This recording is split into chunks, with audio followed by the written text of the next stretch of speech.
Bon, nous y voici. La French première draft s'est achevée dimanche dernier avec la finale opposant les Toxenroll au Tentacruel.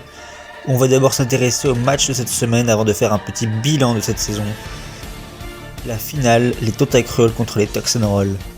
Le match au sommet entre les deux meilleures équipes de cette draft league, premier et deuxième de la phase de poule. Les Tentacruel encore invaincus s'avançaient comme les logiques favoris, encore invaincus cette saison, tandis que les Toxenroll s'avançaient avec le maillot d'outsider après s'être dépêtrés des Insurperiors en demi-finale.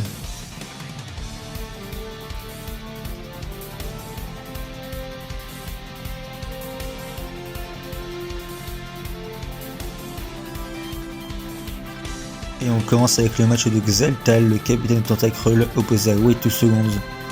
Deux joueurs qui auront fait une saison très satisfaisante et qui doivent donc vexer le premier sang ici. Xeltal est alors invaincu, tyrannisant entre autres le slot SS. Contre lui, on a donc un Way 2 Seconds qui aura connu un coup de mou en fin de saison régulière, mais qui aura su se montrer incisif en playoff avec une victoire contre la vedette des Insurperiors ML. D'entrée de jeu, ce sera Xeltal qui passera à l'offensive avec un Ribombee Charm Quiver Dance. Il se chargera de creuser un premier tour de l'équipe de son adversaire, avant de tomber avec les honneurs. Un trou qui se révélera très rapidement décisif car c'est une ouverture dont le véritable MVP de la game, Urshifu Rapid Strike Protective Pads, exploitera pour rapidement achever l'équipe de Way 2 Seconds. Une victoire qui respire encore une fois la tranquillité pour l'équipe capitaine de la Creul, qui offre un premier succès à son équipe sans trembler.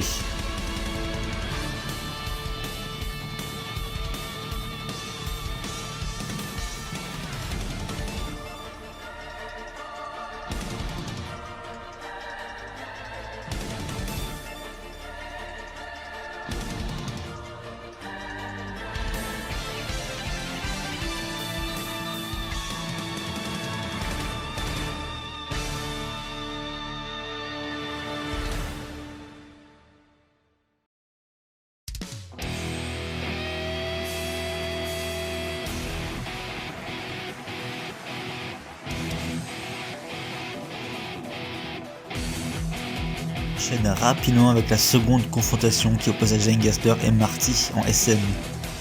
Le premier, on l'avait pas beaucoup vu pendant la saison régulière, mais Xeltal avait décidé de le faire confiance et de l'aligner pour la finale.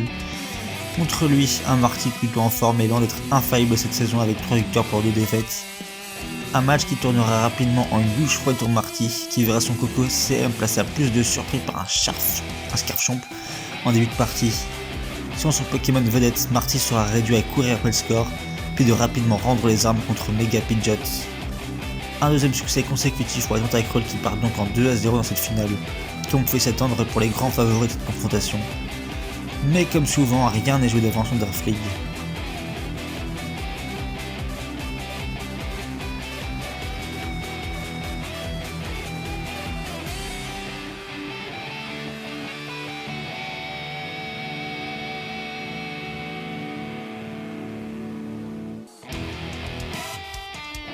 Troisième match, la confrontation est déjà décisive pour les Toxenroll.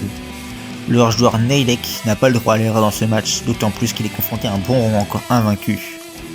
Il est donc de partir favori dans cette rencontre après avoir fini la phase régulière sans la moindre victoire, mais c'est quand même réveillé en demi-finale pour aller chercher la victoire de la qualification contre Yorkan.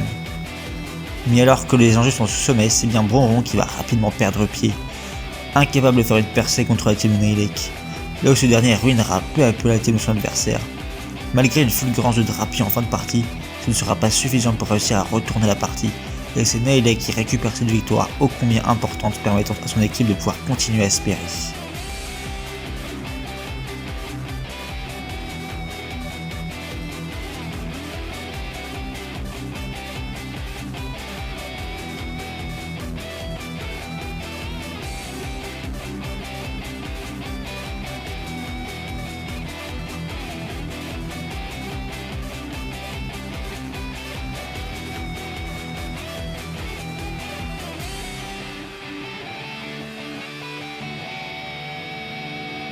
Mais le plus dur reste à faire. Ils ont sauvé une balle de match, il leur reste encore 2 matchs à gagner et ils n'ont toujours pas le droit à l'erreur. Et le quatrième match de cette finale oppose Bazanino à Seim. Bazanino qui est alors sur une performance correcte sur Sotoras avec 2 victoires pour autant de défaites.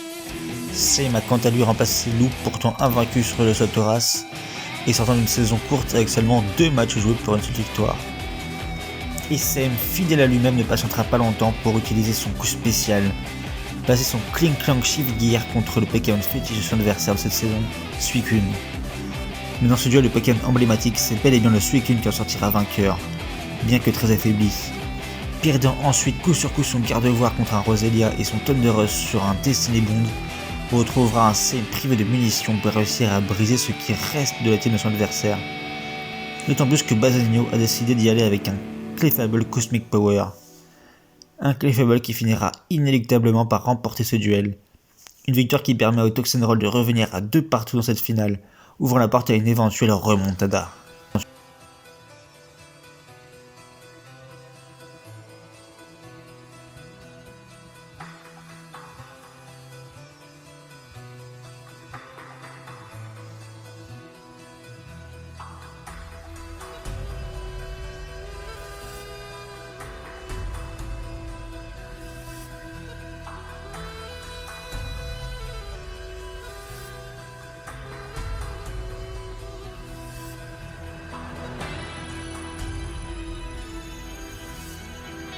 Tout va donc se jouer sur le dernier match. Le Denis des Tentacruel est ici opposé au meilleur joueur Nadec de cette saison et le capitaine de Toxenroll, Axel. Ce combat commencera par un très long duel opposant Corviknight à Weezing, qui verra ce dernier se retirer juste à temps pour devoir prendre un ZSC qui lui était destiné, après avoir échoué à brûler son adversaire dans le temps imparti. Après avoir finalement réussi à poser un pic toxique, c'est de Horus que viendra la faille, réussissant à se setup avec un Meteor Beam et se débarrassant de la moitié de l'équipe de Ledoni. Un trou qui lui sera suffisant, laissant Ledoni démuni face au Crux car de Axel. Un clean net et sans bavure du crocodile qui scellera cette Draft League. Une victoire de Axel qui accordera donc la victoire finale au Toxenroll, créant la surprise et revenant de nulle part dans cette finale.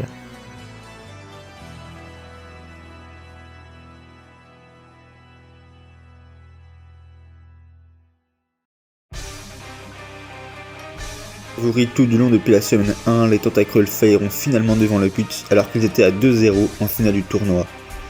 Les Tentacruel créent quant à eux la surprise et sont ainsi les grands vainqueurs de cette saison. Félicitations à Axel et à ses joueurs pour cette performance. L'heure du bilan de cette French première draft. Les Tentacruel deuxième du Power Ranking se sont rapidement imposés comme les grands favoris de cette compétition. Ils ont été impérieux pendant 5 semaines grâce à leur effectif très solide et expérimenté lors de se faire renverser en finale. Troisième du Power Ranking, les Toxenroll avaient sur le papier beaucoup de qualité, mais c'était également celle qui posait le plus d'interrogations, avec peu de pure main draft league pour porter les builds, mais qui aura su s'imposer durant la phase régulière grâce à des joueurs comme Axel et Wait 2 Seconds, puis aller chercher leur place en finale puis la victoire. Annoncés comme avant-dernier sur le Power Ranking, les Inserpers ont été la bonne surprise du début de cette saison, et malgré une fin de saison régulière compliquée, ils se sont qualifiés en play-off. Une victoire en play-off arrachée contre les Écarts de 3 sera leur dernier coup d'éclat, mais malgré leur défaite en demi-finale, ils n'auront pas démérité. Les Écarts de 3 étaient quant à eux la grande déception du début de saison, et on a pu sentir qu'un manque de leader se faisait sentir chez eux. Mais une bonne fin de saison leur a permis de revenir de nulle part pour accrocher une place en barrage. Ils ne passeront pas la phase de barrage cependant. Les Fionistes, premiers du Power Ranking, ont subi 2 premières semaines compliquées et échoueront de très peu à se qualifier en barrage malgré un effectif de qualité premium. Les échecs successifs de certains de leurs cadres causeront leur désillusion. Enfin, en dernière place, dernier du Power Ranking, les Shingeki no Kyojin ont montré les limites de cette stratégie consistant à tout miser sur Gelbelec et d'improviser derrière. Malgré la bonne saison de Thomas 888, des échecs d'une courte tête depuis le départ de Gelbelec avant la dernière semaine auraient eu raison d'eux.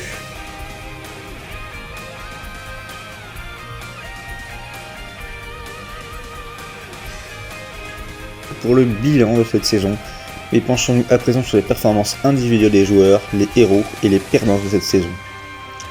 On va commencer par l'équipe type de cette saison, slot par slot. En SS, le joueur ayant remporté le plus de victoires est Wait 2 Seconds des Toxenroll avec 4 victoires.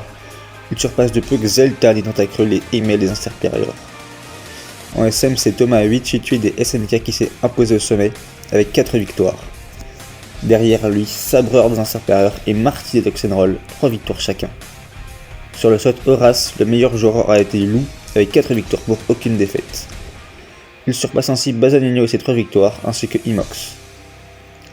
En Addex, Axel aura survolé les débats avec 5 victoires pour une petite défaite. Il dépasse Super Saiyan des Garde 3, Xeltal, Tentacruel.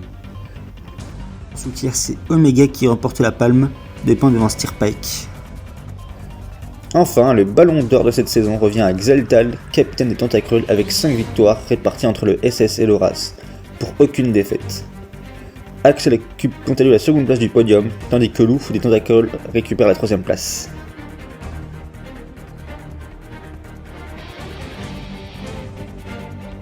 Ensuite, on va regarder les résultats de vote pour les awards de cette French Première Draft. Et on commence par le prix du meilleur joueur, qui revient bien évidemment à Xeltal, impressionnant cette saison. Le prix du pire joueur de la saison revient quant à lui à Erwan Carentin, qui n'aura pas vraiment fait consensus pour sa première apparition dans le format. Le prix de la surprise de la saison revient à un Lou qui aura impressionné sur le château Horace, étant le seul joueur avec Xeltal à finir sans la moindre défaite. Pour ce qui est de la déception de la saison, ce prix revient à Masco, qui paye ici le prix de sa médiocre début de saison, subissant la pression d'un nouveau statut à assurer et de son prix élevé. Le prix du meilleur capitaine revient logiquement à Axel, capitaine vainqueur avec les Toxenroll et le deuxième meilleur joueur du tournoi. Le prix du pire capitaine est attribué à Féo, aux abonnés absents selon les rumeurs et voyant son équipe terminer à la dernière place. Le prix de la meilleure draft de la saison revient à Nadex 2 des Tentacruel, tandis que le prix de la pire draft revient à la Horace 2 des SNK. Le prix du meilleur match de la saison fut selon vous Axel contre Gelbelec en semaine 2, qui avait vu Axel alors l'emporter de justesse.